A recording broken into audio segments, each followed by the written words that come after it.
Good afternoon. Thank you for staying with us here on THV 11 Plus for Arkansas News Now. I'm Ashley King with meteorologist Tracy Bean. She's bringing us some cold weather this weekend. I am bringing you some cold weather, that's for sure. We're starting to see some clouds out there. And again, that is associated with the frontal boundary that has come through. Now the cold air back behind it. It's going to take a minute for it to get here. But we have issued a weather impact alert for Saturday night into Sunday morning, where we're going to see some of those lows on Sunday morning in the teens, looking at 19 here in central Arkansas. And that wind chill will, of course, be even colder. So monitoring the people, pets, and the pipes, and streaming those faucets, the hot and the cold, and making sure you've got that winter gear handy. This is what it's looking like as we are starting out Saturday morning. We're going to feel like it's 22, and Sunday morning, again, feeling like it's 15. The actual air temperature will be closer to around 19, but again, very cold. We got another shot of that coming on Tuesday. But the whole week in general is going to be a cold start. And again, those clouds, not a lot going on necessarily, but that northwesterly flow has come into play, and we will start to see again a few more of those clouds. A few rain showers, believe it or not, are to our north. Now we're not, unfortunately, getting any of that water, but we'll start to see again, hopefully, the chance for some rain as we're heading into late next week. We'll talk more about these cold temperatures and also take a look at the new updated burn ban map coming up in just a few minutes. The natural state is reaching 20 deaths this flu season. The Centers for Disease and Control Prevention confirming that more than 7,000 have also died across the country as well. This coming as flu cases rise across the state, with additional hospitalizations increasing. Besides the flu shot, medical professionals do suggest other tips as well to help fight the flu. Wash your hands, cover your coughs and sneezes, and stay home when you're sick. In other news, more than 800,000 Arkansans rely on Medicaid, according to the Kaiser Family Foundation. Limited dental coverage leaves many families struggling to find care, even when help technically exists. That growing concern drew lawmakers, dentists, and DHS officials to the same table. THV 11's Maya Ellison takes a deeper look.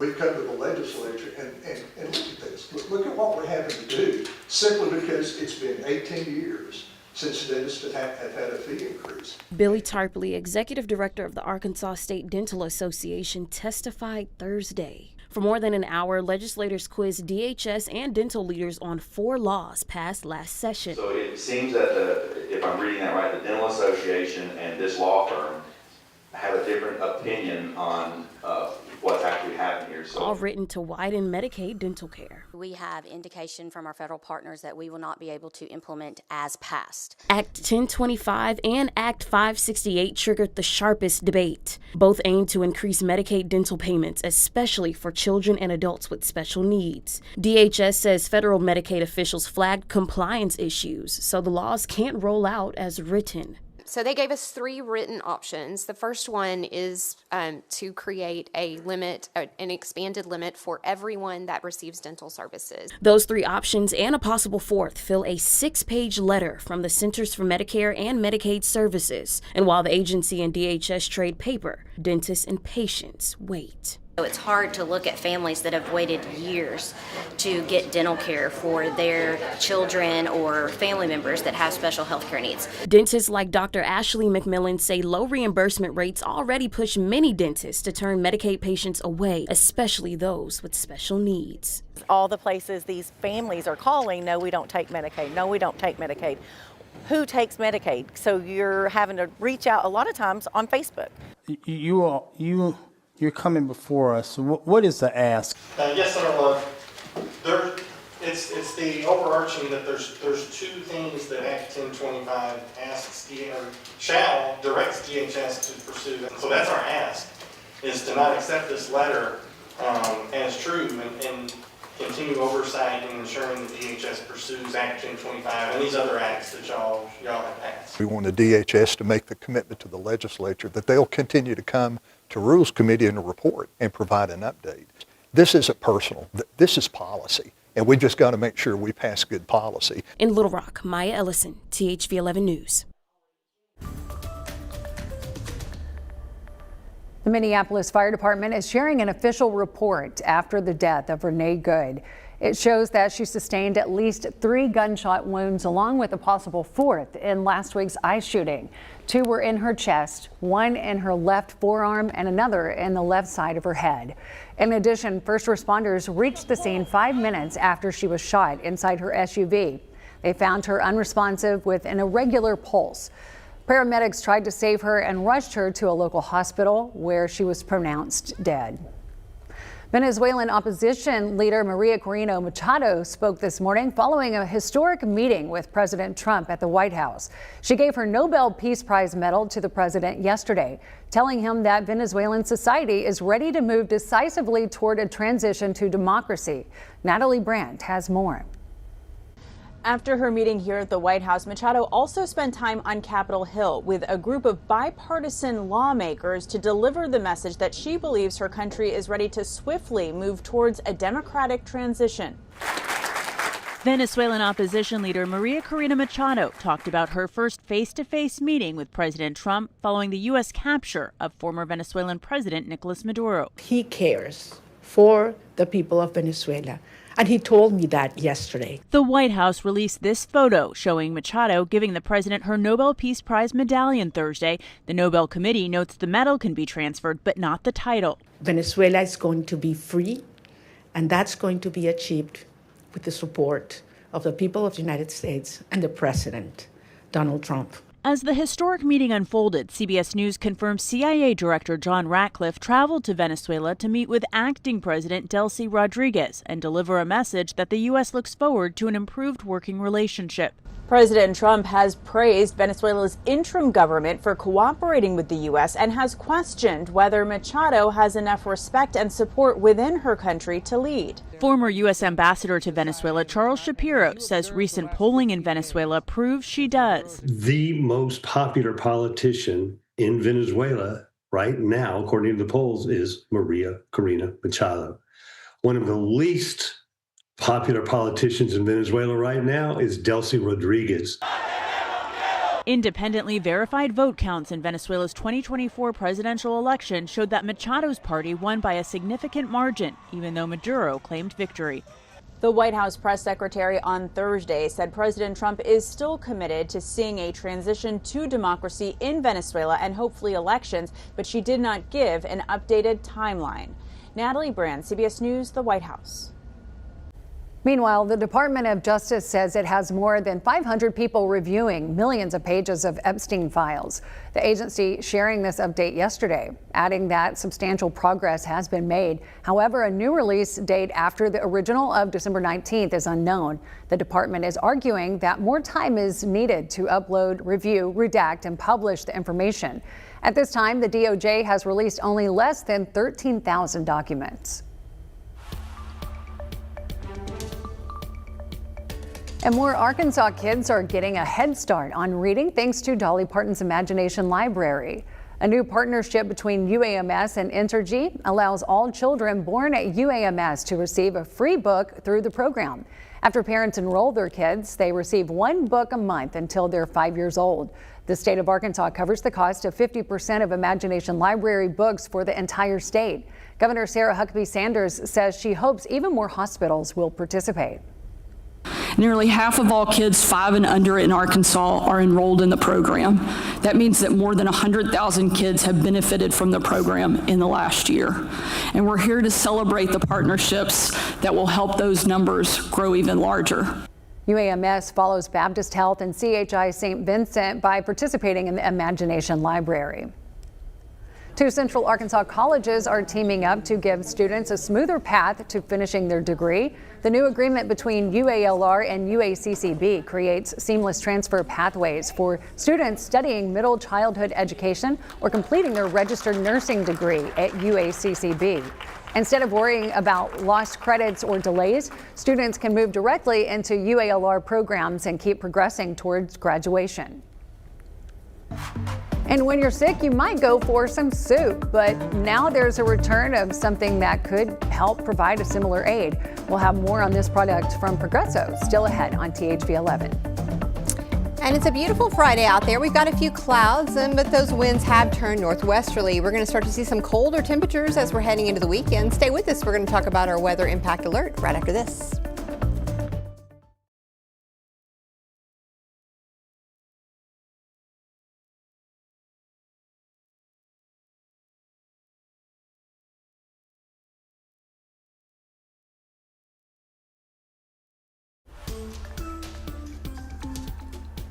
Welcome back. Women who undergo unplanned C-section deliveries could face acute psychological stress. A study from Mass General Brigham found that 1 in 4 women who had an unscheduled cesarean delivery had significant stress shortly after birth, and the symptoms can linger, increasing the risk of post-traumatic stress, depression, and difficulties bonding with infants 2 months after birth. And in technology news, its impact on young users was a focus of a federal lawmakers yesterday on Capitol Hill. A Senate committee led by Republican Ted Cruz heard from experts on the adverse effects of excessive screen time for children, impacting their well-being and development. They testified that parents who don't set screen time limits aren't the only ones contributing to the problem, citing research showing that the technology schools are incorporating for learning may actually be detrimental. Kids need time to be kids, to experience the real world, not to get lost in a virtual one. Once countries adopt digital technology widely in schools, performance goes down significantly. Cruz and Democratic Senator Brian Schatz also reintroduced legislation to help protect kids from the harmful impacts of social media. The Kids Off Social Media Act would set a minimum age to use social media platforms at 13 and prevent social media companies from using algorithms to feed addictive content to users under the age of 17. A recall is being expanded for a Frigidaire mini fridge due to a possible fire hazard.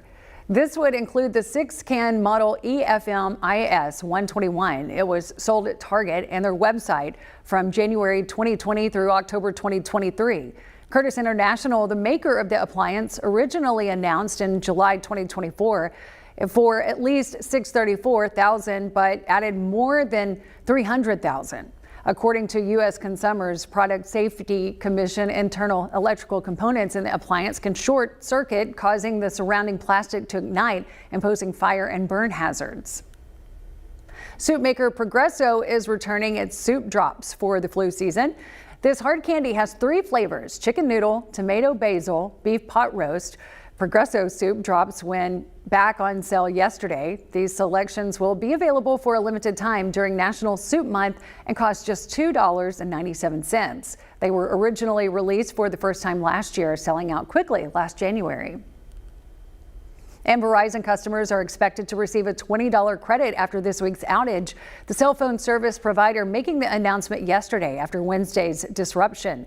Subscribers say they weren't able to make calls or complete online transactions requiring the network. The reasons behind the lack of service remains unknown at this time. Verizon is saying that it was a software issue. According to a service tracker, Down Detector showed that at least 180,000 users were affected.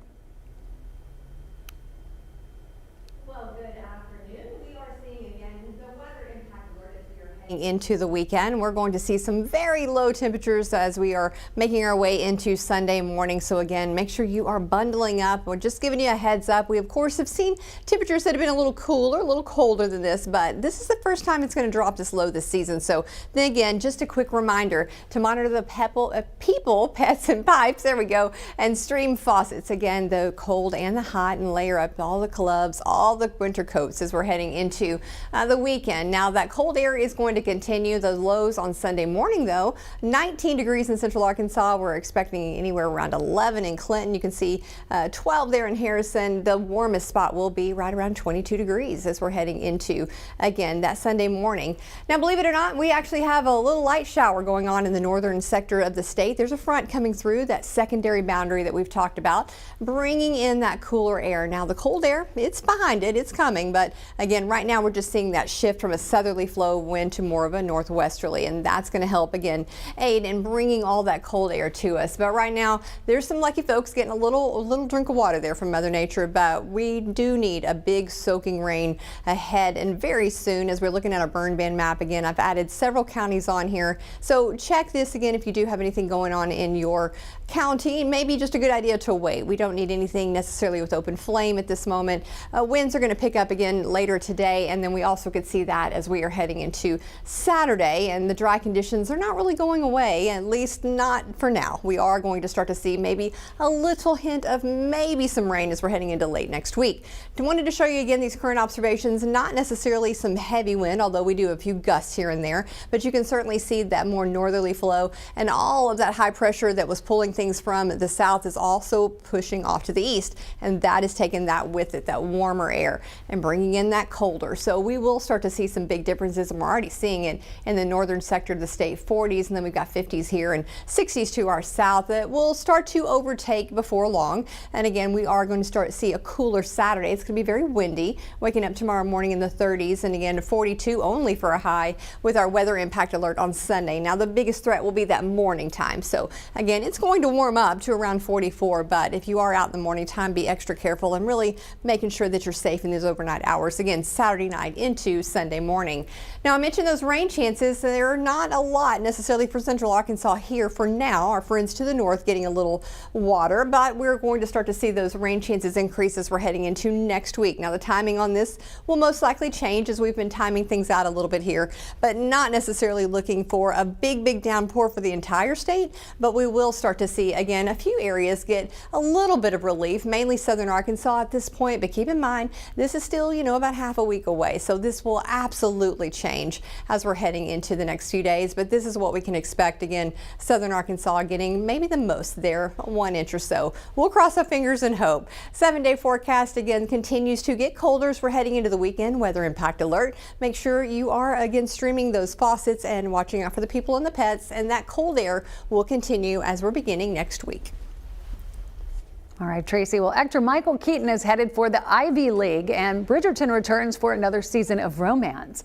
Gwen Baumgardner has your eye on entertainment reports. The rumors are true. Harry Styles has confirmed he's releasing new music. This is the cover of his upcoming album titled Kiss All the Time, Disco Occasionally. It comes out March 6th.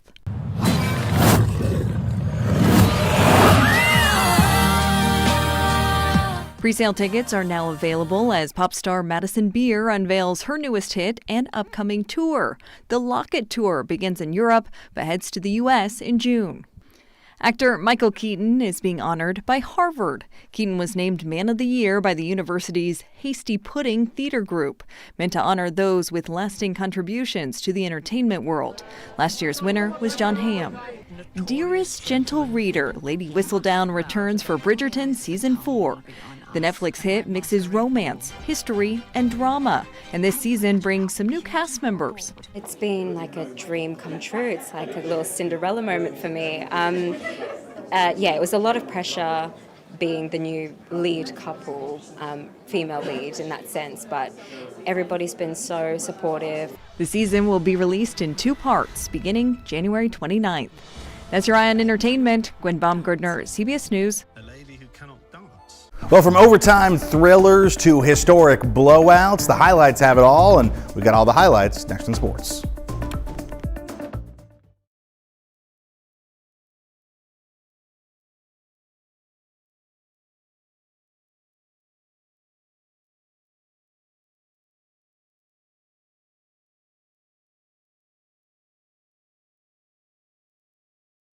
Well, Tracy, I'm not much of a coat wearer, but I brought it today. Listen, I've got extra coats if you need it. I got one. Because I love some coats. So, yeah, we are talking about our weather impact alert as we're heading into the weekend. Saturday night into Sunday morning, when you wake up, it's going to be around 19 degrees. So it will warm up later in the day, but you'll notice as we're heading into early next week, it remains cold. So the cold air is making its way in. And again, don't forget to check your county for the burn ban. We've got, again, those drought conditions out there. All right, I'm going to hold on to the coat. All right. Looks like I'm going to need it.